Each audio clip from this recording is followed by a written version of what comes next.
Hey guys, I just wanted to offer a quick little idea here, a little hack for, well, maybe not a hack, but a way to keep your bangs trimmed for you, your kids, that's not going to remove too much length, kind of keep things trimmed up and managed in between salon visits, or if you're cutting hair at home on a regular, especially if you're cutting your kids' hair.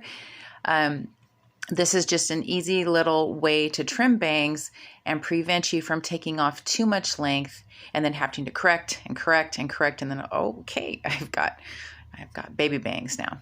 All right, so just quickly, if you take a section of your hair, you're gonna wanna hold it, not tight, just a soft tension, just to control the hair, okay? And then what you're going to want to do is you're going to want to go into the ends of the hair, and you're going to not have the scissors this way. You're going to tilt a slight angle so that you're cutting tiny little V's in the ends of your hair. Okay? You're doing that, and you're going to do that all the way across. You're going to meet up, on your next section, do the same thing, V, V, V, V, V, V, V. Next section over here, V, V, V, V, V. And then, drop them down. Kind of see, using your eyebrows as a gauge for where you would like to have your bangs ultimately rest. If you want them just below the eyebrows, if you want them just above, and you kind of gauge where you're placing your fingers, right?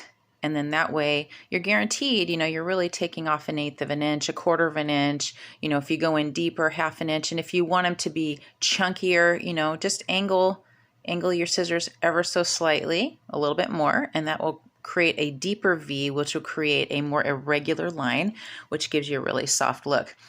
If you have kids and you're trying to trim their hair, what you're going to want to do is keep that soft tension. I would pull my fingers up higher, because if a kid moves, right, when you're cutting your hair, you don't want your fingers down here and then you go poke, right? So it gives you more leeway. Again, in your eye, in your mind's eye, you're thinking, okay, I want to take off about 1/2 an inch.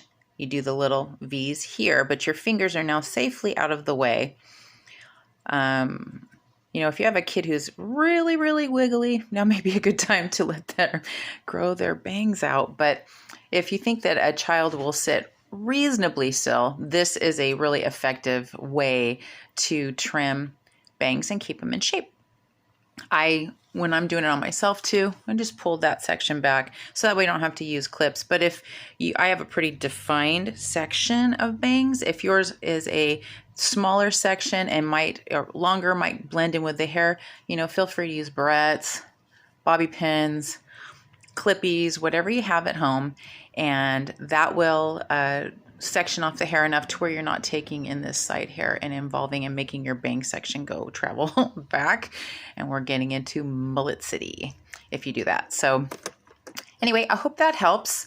Again, if you do that and you brush them and fluff them and they're not quite short enough, just repeat the process and go in again with the scissors. If you do this, you're taking off very little hair. If you do this, you're taking off a little bit more. Obviously, if you really angle, you are cutting in pretty accentuated V's, and you're going to have a lot chunkier, and you'll be removing more length because you are creating a more horizontal line. So vertical, just angled to the side. V, V, V, V, V. And you got it. All right. I hope this helps. Hope you're having a great day. And God bless you guys. Bye.